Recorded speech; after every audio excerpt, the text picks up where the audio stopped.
Merci d'être sur Éduc TV, c'est l'heure du journal, voici les titres de l'actualité. Après la tenue de la revue annuelle des performances nationales du ministère de l'Éducation nationale et Nouvelle Citoyenneté, l'heure est aux restitutions dans différentes provinces éducationnelles. Dans ce journal, nous irons dans les provinces du Nord Kivu 2 et le Haut-Katanga 2. Le service national poursuit sa campagne de distribution dans les écoles de Kinshasa ce mardi. Les écoles conventionnées kimbanguistes de Kimbantseke et Kasavubu ont reçu 500 bancs pour améliorer les conditions d'apprentissage des enfants. À Kinshasa, l'insalubrité constitue un véritable problème pour la population. Plusieurs cas sont visibles sur différentes artères de la capitale. Aujourd'hui, nous allons nous rendre dans la commune de Kasavubu, précisément sur les avenues Maringa et Kofi, où la population lance un SOS aux autorités. Après les titres, place au développement.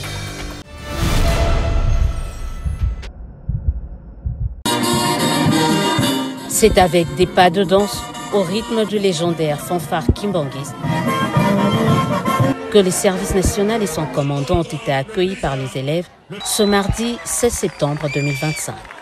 Bienvenue au grand complexe kimbanguiste de Kimbantseke 3. Cet établissement scolaire avec ses 4 directions ont reçu 500 bancs, une dotation estampillée SN et une production signée bâtisseur de la nation.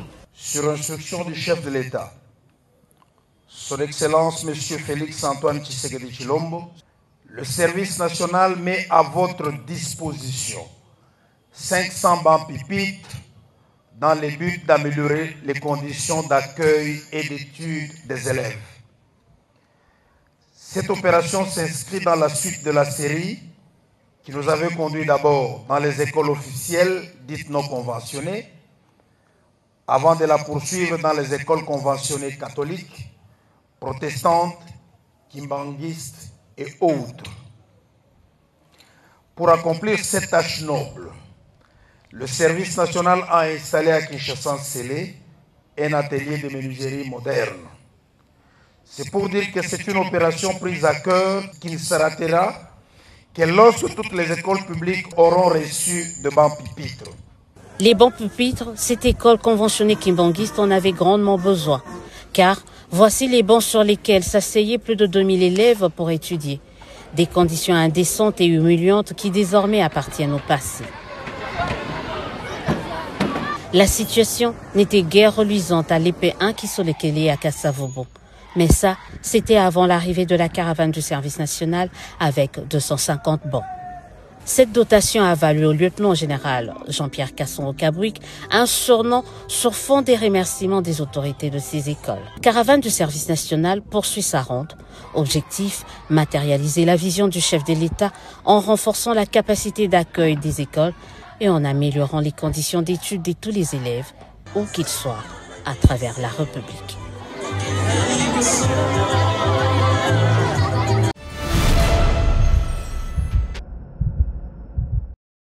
Dans le cadre de l'application stricte des instructions officielles, garante du bon fonctionnement du sous-secteur de l'éducation nationale et de la nouvelle citoyenneté, le directeur provincial de l'éducation, Fiston Toumba, a convoqué une réunion stratégique à Pueto. Autour de lui, le comité provincial élargi, les sous-provèdes, les inspecteurs principaux du primaire et du secondaire, le coordonnateur de la 38e CFCGS, le SCAN de Pueto 1, le chef d'antenne Cerny, ainsi que plusieurs inspecteurs itinérants. Cette rencontre a permis la restitution des recommandations issues de la revue annuelle de performance nationale, mais aussi le recentrage des missions de contrôle à mener sur terrain. Le message est clair. Dès le 16 septembre, les inspecteurs seront déployés dans tous les bureaux gestionnaires et établissements scolaires de la province. Leur mission, veiller à l'application des directives avec rigueur et professionnalisme. Un appel vibrant a été lancé par le directeur provincial à tous les acteurs concernés. Respect strict des instructions pour garantir le succès de cette opération de contrôle à l'échelle provinciale.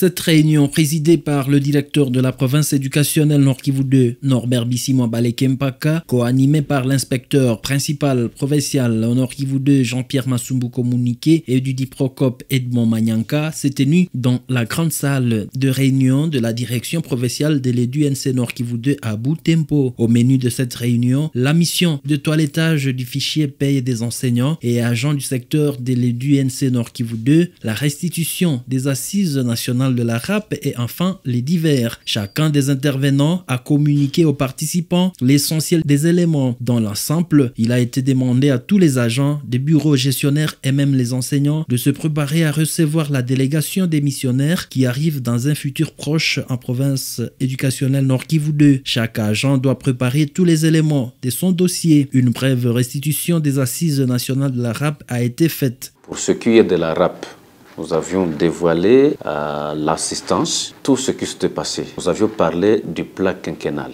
du ministère de l'Éducation.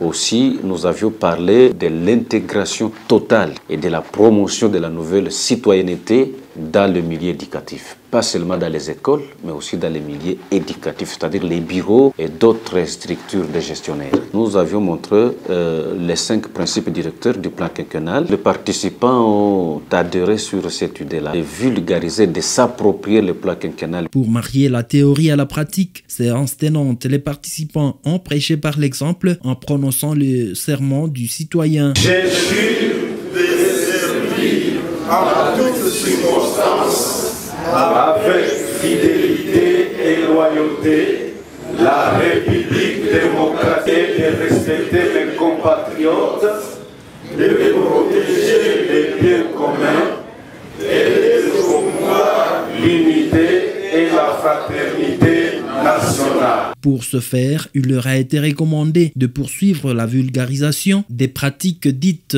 citoyennes, chacun à son niveau. C'est sur une note de satisfaction que s'est terminée la réunion de ce jour.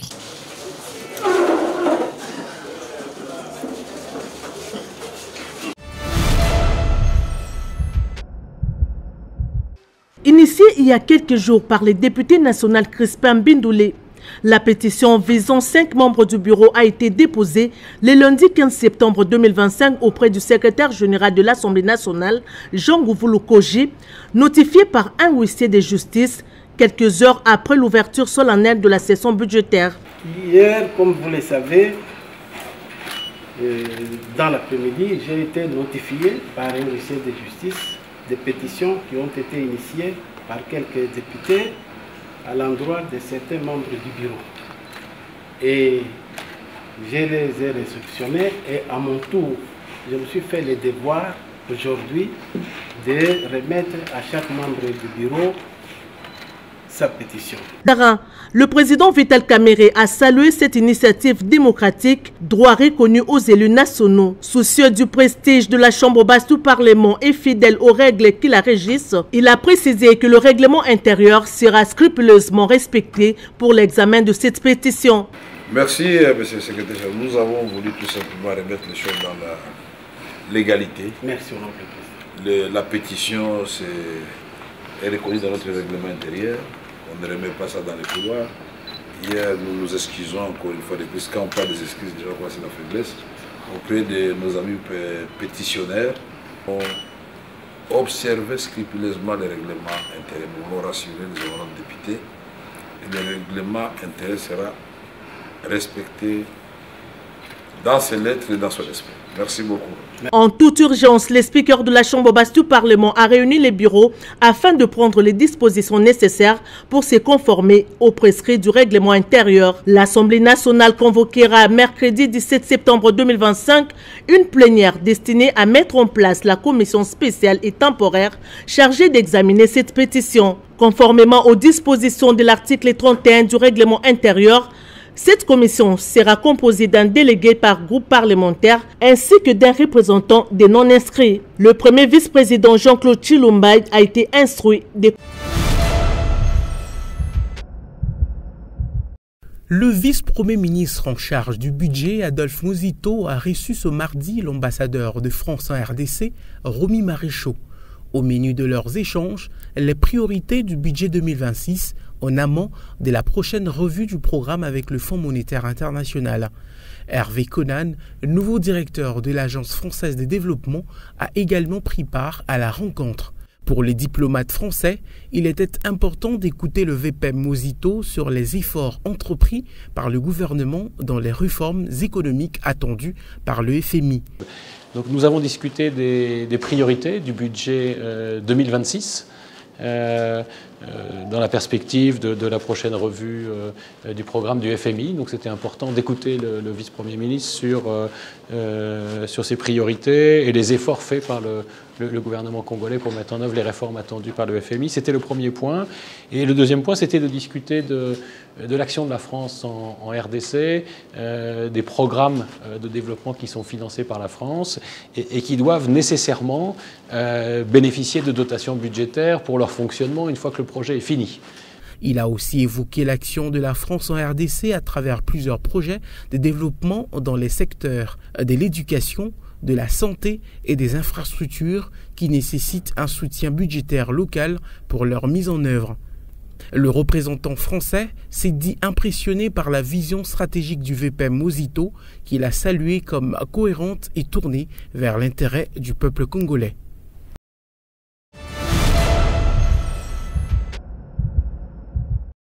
Les climats des affaires étaient au cœur d'un dialogue franc ce mardi 16 septembre 2025 à l'hôtel Béatrice.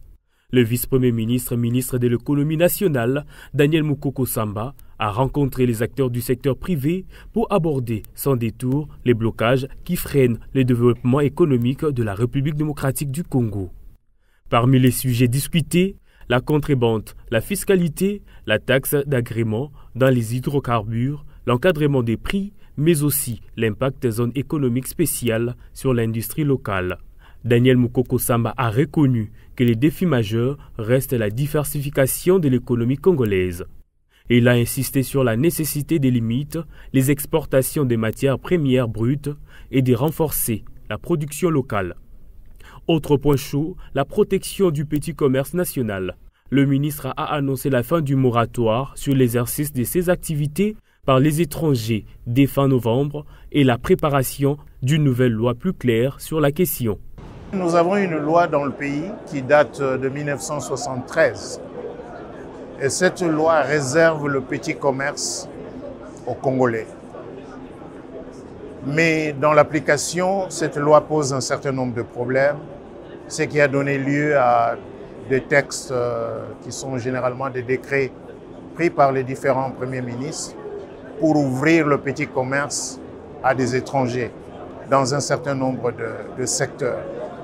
C'est la raison pour laquelle le moratoire qui est en place et qui arrive à terme au mois de novembre, nous avons décidé au niveau du gouvernement de ne pas le prolonger, c'est-à-dire d'être un peu plus strict quant à l'exercice du petit commerce qui doit être réservé aux Congolais. Mais maintenant, pour régler définitivement cette question, nous pensons qu'il faut une loi, une nouvelle loi. La FEC, qui représentait les associations patronales, a salué cette démarche qu'elle qualifie de constructive. Le ministre a promis que d'autres membres du gouvernement seront associés au prochain dialogue, afin de consolider ce climat de confiance entre l'État et le secteur privé.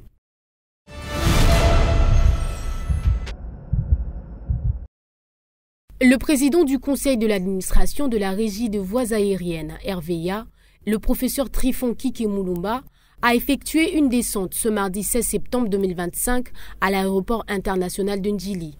L'objectif de cette visite d'inspection était de permettre aux professionnels de médias de faire un constat sur l'état des infrastructures aéroportuaires de la RVA. À la fin de la visite, le PCA de la RVA a salué le travail qui s'est fait depuis quelques années dans les buts de moderniser les infrastructures de l'aéroport de Ndjili. Il a invité les journalistes à toujours se ressourcer auprès des autorités de la RVA pour donner la bonne information au public. Sur toutes les firmes, sur toutes les entreprises qui ne sont pas toujours vérifiées. Ce n'est pas toujours de la faute des journalistes. C'est vrai que le journaliste doit, avant de diffuser, vérifier son information. Voilà. On est ici vraiment dans la dernière phase avant de monter dans l'avion. C'est ici. Et je pense qu'on ne se sent pas si mal que ça, on est bien. Même à Charles de Gaulle, vous allez voir, les gens sont comme ça. Ceux qui sont là sont venus 2 heures avant ou ils ont raté leur avion, ils sont en train d'attendre, ou peut-être les problèmes des embouteillages, mais qui ne concernent pas la RVA, fait qu'ils viennent peut-être 10 heures avant pour être sûrs de ne pas rater leur avion. Signalons par ailleurs que le professeur Trifon Kinké Moulumba était notamment accompagné du commandant AI de l'aéroport de Ndjili.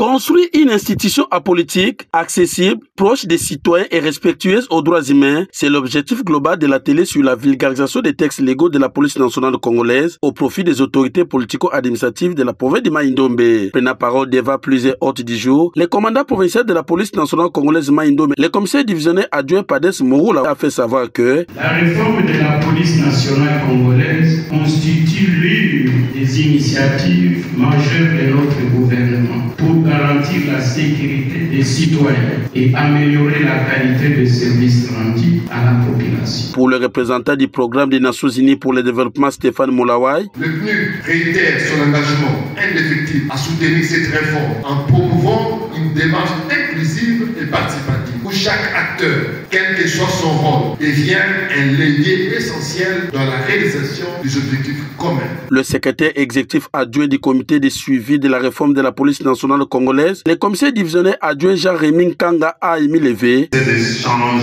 soient pour chacun de vous l'occasion de renforcer vos connaissances, d'éclairer vos responsabilités et de consolider votre engagement dans ce processus ambitieux qui vise à rapprocher la police de sa population et de faire de notre pays un État véritablement respectueux de la démocratie et des droits civils. Le gouverneur de la province de Maïndombe, Lebon Kosokevani, a pour sa part exhorté aux séminaristes de s'approprier de ces assises. Je formule le vœu que cette rencontre permette à chacun d'assumer pleinement son rôle dans l'édification d'une police véritablement républicaine, professionnelle, moderne et respectueuse des droits humains. Ici, il est précisé que ces travaux de 3 jours se déroulent dans la salle du cinquantenaire de Sœurs de l'Immaculée Conception de la ville d'Inongo, où plusieurs thématiques seront développées par les experts de la primature, du PNID, ainsi que du secrétariat exécutif du comité de suivi de la réforme de la police nationale congolaise, tous venus de Kinshasa, la capitale, pour contribuer à la réussite de ces derniers. Quittant le confort de la ville de Mbujimayi, la ministre du Genre, Famille et Enfants, Micheline Ombaé, a, au nom du chef de l'État et du gouvernement, effectué une visite des réconforts dans ces coins meurtris du pays où elle est venue témoigner la solidarité nationale et transmettre les condoléances du président de la République, la première ministre et de l'ensemble du gouvernement après un tragique accident survenu dans cette partie du Kasaï oriental.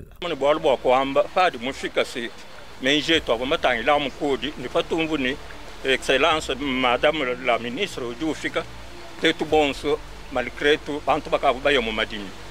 la patronne du genre a suivi avec attention les explications des habitants de cette contrée sur le malheur survenu. En guise de soutien, Micheline Ombaé Kalama a remis une importante enveloppe destinée à atténuer les charges immédiates des familles des victimes et à accompagner les blessés. Après les drames, par l'intermédiaire du gouverneur des provinces, nous avons été dépêchés par le président de la République à travers la première ministre, le gouverneur et moi pour voir la situation des prêts, voir qu'est-ce qui s'est passé au juste et compatir aussi avec les différentes familles touchées par ces drames. Le gouverneur ici présent va prendre des mesures pour essayer de soutenir les familles qui sont endeuillées. Après quoi, la délégation s'est rendue au centre hospitalier de la Mouya où sont soignés les rescapés. La ministre a salué le professionnalisme du personnel médical mobilisé sans relâche depuis le drame.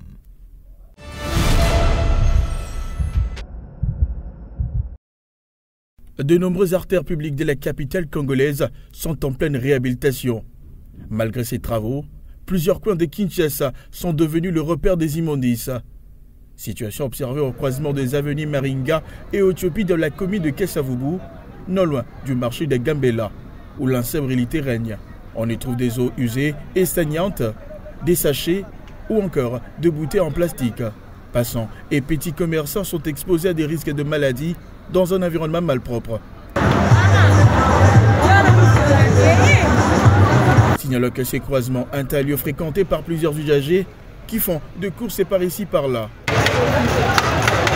C'est trop sale. Il y a des mauvaises odeurs, il y a des saletés, des déchets, des sachets, des bouteilles. En tout cas, ça ne va pas. Please, veuillez nous aider à arranger cet endroit. Il n'y a pas moyen qu'on puisse respirer vraiment.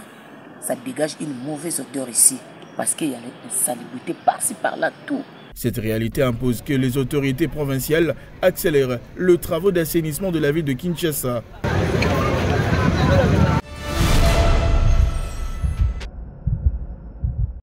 Au cours de cette réunion tenue au siège de la Fédération congolaise de football association, les clubs ont remis en cause les élections déjà organisées au niveau des ligues provinciales, suggérant au comité de normalisation de procéder aux nominations à ces niveaux-là. Lorsque nous avions analysé la situation que crie la CAF par rapport à soi-disant tricherie au niveau des élections, au niveau des ligues nationales, des ligues provinciales, nous avions aussi analysé et compris que non, il faudrait absolument que cette situation soit aussi réglée.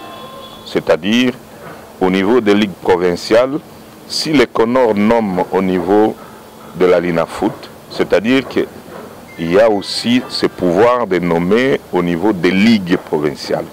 Nous disons qu'il est impossible de voir qu'un président qui reste des années, des mandats et des mandats, nous disons non, il est grand temps quand même que tout ça soit analysé parce qu'on a compris qu'au niveau de la FIFA et CAF, il y a une inquiétude de ce côté-là. À l'unanimité, au cours de cette réunion, les clubs de la RDC ont convenu de la nomination d'une nouvelle commission de gestion de la Ligue nationale de football avant le début du championnat de la saison sportive 2025-2026, a déclaré Lambert Osango, président de l'association des dirigeants des clubs de football du Congo. Les CONOR, avec les clubs, se sont entendus pour qu'il y ait, comme il y a une difficulté pour organiser les élections au niveau de la LINAFOOT, les clubs se sont prononcés et se sont entendus avec les CONOR pour qu'il y ait une nomination d'un nouveau comité, une nouvelle commission avant le début du championnat.